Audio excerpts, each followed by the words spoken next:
Alors, amis apprenants de École au Burkina, soyez les bienvenus. Et je crois qu'aujourd'hui encore, vous êtes en super forme pour pouvoir faire une nouvelle découverte, n'est-ce pas, en français à ma compagnie. Et tant mieux si c'est le cas, parce que là, moi, je vais super bien pour vous entretenir aujourd'hui en conjugaison, d'accord? Conjugaison, on va dire ainsi, n'est-ce pas? En conjugaison. Voilà, nous allons voir aujourd'hui un tout autre aspect lié à des notions de verbes, etc. Après avoir visité les verbes du premier groupe, du deuxième groupe, aujourd'hui nous allons mettre le cap sur les verbes du troisième groupe. On écrit les verbes du troisième groupe. Alors, il y a un fait qu'il va falloir noter de prime abord. Donc, il y a trois groupes de verbes en français. Les verbes du premier groupe, ceux du deuxième groupe et enfin du troisième groupe. Nous avons découvert les verbes du premier groupe avec leurs caractéristiques, leurs critères de reconnaissance. Ceux du deuxième groupe également avec les caractéristiques et les critères de reconnaissance divers, n'est-ce pas, ou critères divers de reconnaissance. Aujourd'hui, nous découvrons les verbes du troisième groupe et pour eux, il faut pouvoir les retenir à travers le contraire, si vous voulez. Tout verbe qui n'obéit pas alors aux critères du premier et du deuxième groupe sont automatiquement ou est automatiquement dit verbe du troisième groupe. Autrement dit, si un verbe ne peut pas faire son participe présent en un et son infinitif en ER, donc il n'est pas un verbe du premier groupe. Mais on ne sait pas, peut-être il pouvait être un verbe du deuxième groupe. Si on va vérifier encore qu'il ne peut pas faire son participe présent en I100, son infinitif en IR et son participe passé en I, si possible, donc il est automatiquement un verbe du troisième groupe. Cela dit, on m'a dit que, au fait, comment les reconnaître en réalité? C'est ce qui est le plus important. Sinon, vous pouvez découvrir plusieurs définitions. On va vous dire, par exemple, ils sont dit la conjugaison morte, les verbes du troisième groupe. Ils sont dit la conjugaison morte en ce sens que il y a une sorte de renouvellement qui n'est pas fait en tant que tel dans eux, leur manière de fonctionner. Or, quand vous prenez les verbes du premier groupe, par exemple, eux, ils naissent tous les jours. La plupart du temps, les nouveaux verbes qui naissent sont des verbes qui appartiennent au premier groupe.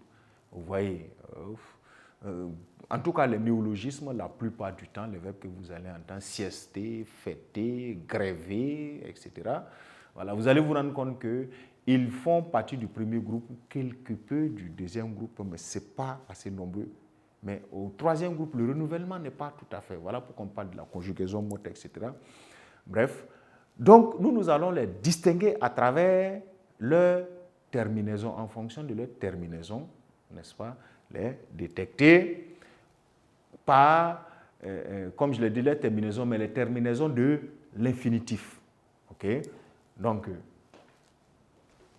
on va dire comme ça que selon leur terminaison, selon leur infinitif, voilà. En fonction de comment est-ce que l'infinitif se termine, voilà, la marque de l'infinitif dans le verbe du troisième groupe, on va dire, on a trois grandes familles. On a trois grandes familles, naturellement, des verbes du troisième groupe.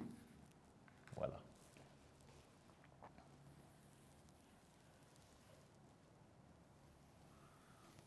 Donc, selon leur terminaison, on a trois grandes familles. Il s'agit des verbes du troisième groupe là.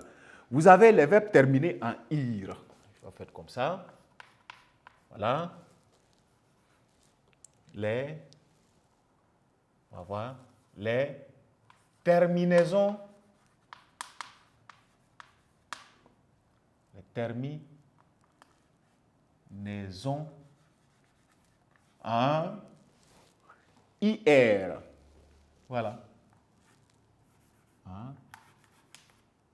En IR. Je mets 2 points. Nous allons prendre des verbes tels que courir, partir, mourir. courir, partir, mourir, n'est-ce pas? Mourir. Voilà. Et pourquoi pas un verbe tel que cueillir? Voilà. Etc. Alors, on met suspension, etc. Vous voyez, ces verbes-là ont cette particularité définie par IR, mais ça fait partie des verbes du deuxième groupe. Or, la terminaison IR, vous l'avez, ou les terminaisons IR, vous les avez découvertes avec les verbes particulièrement du deuxième groupe. Maintenant, peut-être d'autres critères viennent encore pour les espacer, mais en attendant, voyons d'abord les différentes terminaisons pour découvrir les grandes familles de ces mots-là, avant d'arriver à d'autres critères de reconnaissance qui vont permettre de ne pas faire la confusion entre n'importe quel verbe terminé par IR dans la décision de son groupe, selon qu'il soit deuxième groupe, selon qu'il soit du troisième groupe. On va dire les terminaisons en OIR ou en OIR. Les terminaisons, n'est-ce pas, en... Vous avez les terminaisons en OIR. Voilà. Les verbes terminés en OIR. Le plus important, vous avez tel que des verbes comme pouvoir, vouloir, vouloir, pouvoir, vous voyez, voir, voilà, savoir, point de suspension. Et vous allez voir que les terminaisons sont particulièrement avec, c'est vrai, un IR, mais ce n'est pas un IR prononcé, comme partir et vouloir. Donc, IR a beau se retrouver à la fin de vouloir, n'est-ce pas? Il ne se confondrait pas en fonction de sa terminaison au verbe du troisième groupe qui est courir, parce que lui, son IR est prononcé. C'est aussi simple la différence. Sinon, ils sont tous, n'est-ce pas, des verbes du troisième groupe. Vous avez des terminaisons en re. On va finir avec des terminaisons. Les terminaisons, toujours d'infinitif, en re.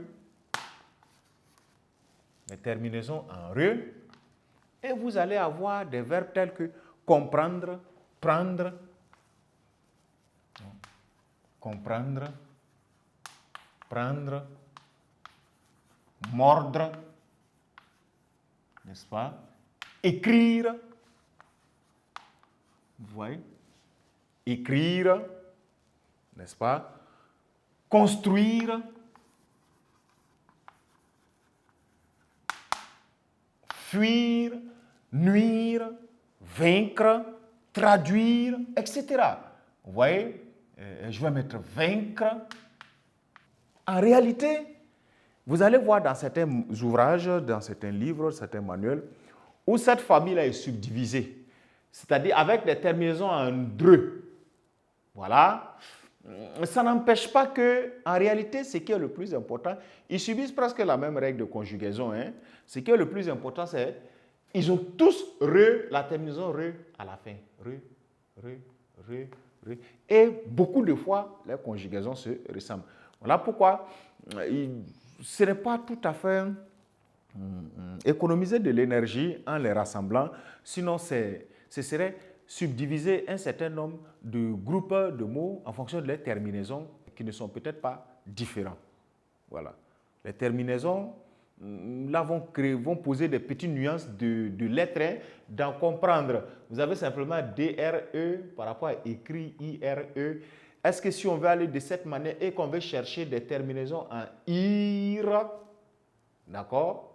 Des terminaisons en CRE, des terminaisons en DRE, voilà, comprenez, il y a une logique centrale qui les tient tous avec une certaine manière de se conjuguer aussi qui n'est pas différente, c'est-à-dire RE, ceux qui sont terminés par RE.